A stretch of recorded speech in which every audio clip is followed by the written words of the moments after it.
গ্রামের বাড়িতে গিয়ে অনেক খুশি। দেখুন সে মাটিতে কিভাবে গড়াগড়ি করছে। রোদ পেয়ে একবারে শুয়ে পড়েছে।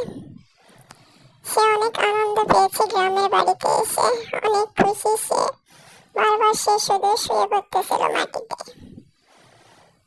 মাটি যেন তার অনেক ভালো লেগেছে। সে পুরো সুন্দরী থেকে কাইলা হয়ে যাইতেছে, তাও সে মাটি থেকে উঠতেছে না। যাই হোক, করে বাড়িতে নিয়ে গিয়ে আবার গোসল করাতে হবে।